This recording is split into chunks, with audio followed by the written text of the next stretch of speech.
இதுதான் வால்பாறை மலைத்தொடரின் 40வது கொண்டையூசி வளைவு. இந்த வளைவை கடந்த பிறகாக இருக்கிற கிராமம்தான் ஐயர்பாடி. அங்கே இருக்கிற ஆலயத்தை நாம் சந்திக்க இருக்கிறோம். வாருங்கள் சந்திப்போம்.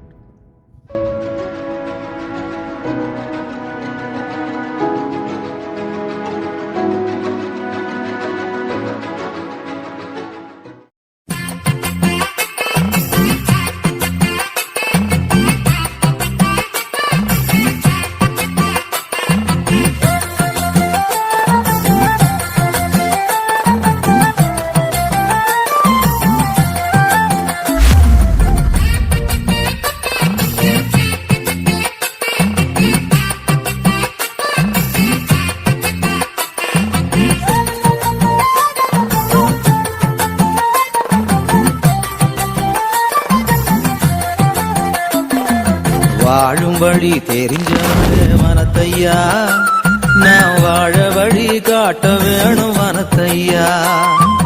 வாழும் வழி தெரிஞ்சவரு வனத்தையா, நான் வாழ வழி காட்ட வேணும் வனத்தையா. வனத்தையா புனித வனத்தையா, வனத்தையா எங்க வனத்தையா. வனத்தையா புனித வனத்தையா, வனத்தையா எங்க வனத்தையா. வாழும் வழி தெரிஞ்சவரு வனத்தையா, நான் வாழ வழி காட்ட வேணும் வனத்தையா.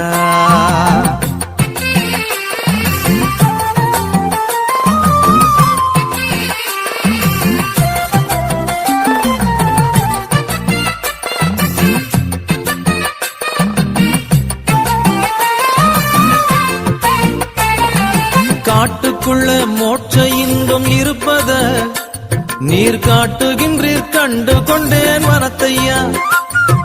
காட்டுக்குள்ள மோட்ச இன்பம் இருப்பத நீர் காட்டுகின்றீர் கண்டு கொண்டேன் வனத்தையா. வீட்டுக்குள்ள மோட்ச இன்பம் காணவே நான் விரும்பி உந்தன் திருத்தலத்தை நாடினேன்.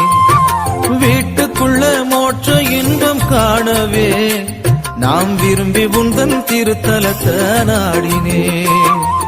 வாழும் வழி தெரிஞ்சவரே வனத்தையா, நாம் வாழ வழி காட்ட வேணும் வனத்தையா. வாழும் வழி தெரிஞ்சவர். அனைவருக்கும் வணக்கம். இது வால்பாறை பகுதியில் இருக்கிற ஐயர்பாடி புனித வண்ணத்து சின்னப்பர் ஆலயம். இந்த ஆலயத்தை பற்றி சொல்ல வேண்டும் என்று சொன்னால் மிக பெரிய வரலாறு இருக்கிறது. வெகு விரைவிலே முடிக்க முடியாத அளவுக்கு இருக்கும் என்றுதான் சொல்ல வேண்டும். ஏன் என்று சொல்லி பார்க்கிற பொழுது, இந்த ஆலயத்தை முதலில் துவங்கியவர்கள் இறை மக்களால் துவங்கப்பட்ட ஆலயம் இது. ஏன் இந்த வனத்து சின்னப்பர் என்று சொல்லி பார்க்கிற பொழுது, இந்த பகுதியிலே வாழ்ந்து பணி செய்து கொண்டிருக்கிற அந்த மக்கள் வன விலங்குகளிடமிருந்து பூச்சிகளின் தொல்லைகளிலிருந்து நம்மை பாதுகாக்க வேண்டும் என்பதற்காக இவரை பற்றி தெரிந்து குருக்கள் வழியாக தெரிந்து கொண்டு அதை கொண்டு வந்து ஒரு சுரூபத்தை வைத்து வழிபாட ஆரம்பித்தார்கள்.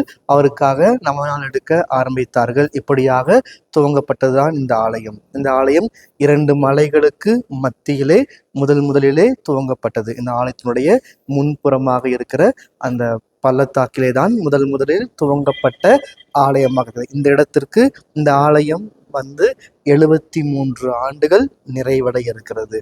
ஏன் இந்த 73 ஆண்டுகள், அப்படி என்ன சிறப்பு என்று சொல்லி பார்க்கிற பொழுது, இந்த இடத்துல முதல்ல தகர சீட்டு வைத்து ஆரம்பித்தார்கள். அதன் பிறகு கற்களை கொண்டு கட்டிடமாக கட்டப்பட்டது 73 ஆண்டுகள். அதற்கு முன்பாக எத்தனை ஆண்டுகள் இருந்தது அது கடவுளுக்கும் இந்த இடத்துல வழிபட்டு கொண்டிருந்த அந்த மக்களுக்கு மட்டும்தான் தெரியும். எனவேதான் இது பிரசித்தி பெற்ற ஆலயமாக இருக்கிறது. எந்த அளவுக்கு பிரசித்தி பெற்றது என்று சொல்லி பார்க்கிற பொழுது, இந்த ஆனைமலையில் இருக்கிற 56 எஸ்டேட் பகுதிகளிலும் வாழ்ந்து கொண்டிருக்கிற மக்கள் இந்த ஆலயத்திற்கு வருவார்கள். ஜாதி மத இன வேறுபாடு இல்லாமல் எல்லோரும் வந்து கொண்டாடிய ஒரு திருவிழாவாக இந்த ஆலயம் அமைந்திருக்கிறது. அதற்கு மேலும் ஏன் இந்த ஆலயத்திற்கு சிறப்பு என்று சொல்லி பார்க்கிற பொழுது, இது ஒரு பேயோட்டுகிற இடமாக கடந்த 73 ஆண்டுகளாக இருந்து கொண்டிருக்கிறது. யாருக்கெல்லாம் அந்த தீய சக்திகளினாலே பிடிக்கப்பட்டு அவதிப்பட்டு கொண்டிருக்கிறார்களோ அவர்கள் இந்த ஆலயத்திற்கு வருகிற பொழுது இந்த ஆலயத்திற்கு 43 படிக்கட்டுகள் ஏறி வர வேண்டும். அந்த முதல் படிக்கட்டுக்கே அவர்கள் வரமாட்டார்கள். அதை தாண்டி மேலே வந்து அவர்கள் தங்களுடைய அந்த தீய சக்திகளிடமிருந்து தீய எண்ணங்களிடமிருந்து விடுதலை பெற்றவர்களாக இருக்கிறார்கள். இந்த இடத்துல 3 மரங்கள் இருந்தது. அதிலே ஆணி அடித்து அவருடைய தலைமுடியை கட்டி வைப்பார்கள். அதன் பிறகு அவர்கள் அந்த தீய சக்தி எதுவும் அவர்களை அண்டாது. எனவேதான் இந்த இடத்திற்கு அவ்வளவு சிறப்பு இருக்கிறது, சக்தி இருக்கிறது. எல்லோரும் இந்த ஆலயத்தை நாடி வருவார்கள். தன்னுடைய குடும்பத்துல எதுவாக இருந்தாலும் சரி, நல்லதாக இருந்தாலும் சரி, கெட்டதாக இருந்தாலும் சரி, எது நடந்தாலும் இந்த ஆலயத்தை நாடி வந்து இந்த இடத்துல அமர்ந்து ஜெபித்து விட்டு வனத்து சின்னப்படமிருந்து உப்பும் தீர்த்தமும் எடுத்துக்கொண்டு சென்று தங்களுடைய எல்லா தீமைகளிலிருந்தும் விடுதலை பெற்று கொண்டார்கள். அதுதான் நிதர்சனமான உண்மையாக இருக்கிறது. எத்தனை கிலோமீட்டருக்கு அந்த பக்கம் இருந்தாலும் சரி, அவர்கள் வருடத்திற்கு 2-3 முறையாவது இந்த ஆலயத்தை நாடி வருவார்கள். அதிலும் சிறப்பாக 2வது வெள்ளிக்கிழமையிலே உபவாச ஜெப கூட்டமானது நடைபெறும். காலை 9 மணி முதல் மாலை 4 மணி வரைக்கும் நடைபெறும். இதுல மத வேறுபாடு இல்லாமல் எல்லோரும் கலந்து கொள்வார்கள். நாள் முழுவதும் உபவாசம் இருந்து தாங்கள் பெற்றுக்கொண்ட நன்மைகளுக்கு நன்றி சொல்லுவார்கள். இந்த வால்பாறை பகுதியை வாழ்ந்து இங்கிருந்து வேறு இடங்களுக்கு புலம்பெயர்ந்து சென்றவர்களும் கூட எந்த இடத்துல இருந்தாலும் இந்த ஆலயத்தை நாடி வருவார்கள். காரணம், அவர்கள் நம்பிக்கை, அவர்கள் பெற்றுக்கொண்ட உடல் நலமும் அவர்கள் பெற்றுக்கொண்ட ஆசீர்வாதமும் அவ்வளவு இருக்கிறது என்றுதான் சொல்ல வேண்டும். அவர்கள் வந்து சொல்லுகிற பொழுது ஒரு சமயங்கள்ல எனக்கே கொஞ்சம் யோசனையா இருக்கும். இந்த அளவுக்கு பிரசித்தி பெற்றதா இந்த இடத்துல என்று சொல்லி ஒரு கேள்விக்குறி வர்ற அளவுக்கு கூட, ஒரு சந்தேகம் வர அளவுக்கு கூட இருக்குமானால் அவர்கள் சொல்லுவது நிதர்சனமான உண்மை. அந்த அளவிற்கு வருவார்கள். சேக்கல் முடியிலிருந்து வந்து மற்றவர்களுடைய பேச்சை கேட்டு நான் இந்த கோயிலுக்கு வராமல் போயிட்டேன் சாமி, அது என்னுடைய தப்பு, அதனால நான் இன்னைக்கு அனுபவிக்கிறேன்னு சொல்லிட்டு ஒரு 3 மாதங்கள் கழித்து வந்து கேட்பார் பேச்சை கேட்கக்கூடாது, கடவுளிடம் வர வேண்டும், இந்த இறை புனிதரிடம் வர வேண்டும் என்று சொல்லி இங்கு வந்து அத்தனை பிரசித்தி பெற்ற இடமாக இது மாறுவதற்கு அவர்கள் காரணமாக இருக்கிறார்கள். அதுதான் இந்த ஆலயத்தினுடைய சிறப்பாக இருக்கிறது. இந்த ஆலயத்தை கட்டுகிற பொழுது எத்தனையோ தடங்கல்கள் வந்தது. ஆனால் அத்தனையும் மீறி இந்த ஆலயமானது சிறப்பாக கட்டி எழுப்பப்பட்டு எல்லோரும் நம்பிக்கைக்கும் உரிய இடமாக, ஜெபிக்கிற இடமாக, ஜெப வீடாக தங்களுடைய விண்ணப்பங்களை எல்லாம் விண்ணக திருப்பிடத்திற்கு இந்த இடத்திலிருந்து தூப நறுமணம் போன்று அனுப்பி வைக்கின்ற ஒரு இடமாக இது இருக்கிறது. எனவே அந்த புனிதருடைய வரலாறு நமக்கு கூறுகிறது. எனவே அந்த புனிதரை பற்றி அந்த புனிதருடைய சுரூபத்தோடு சேர்ந்து நாமும் பார்ப்போம்.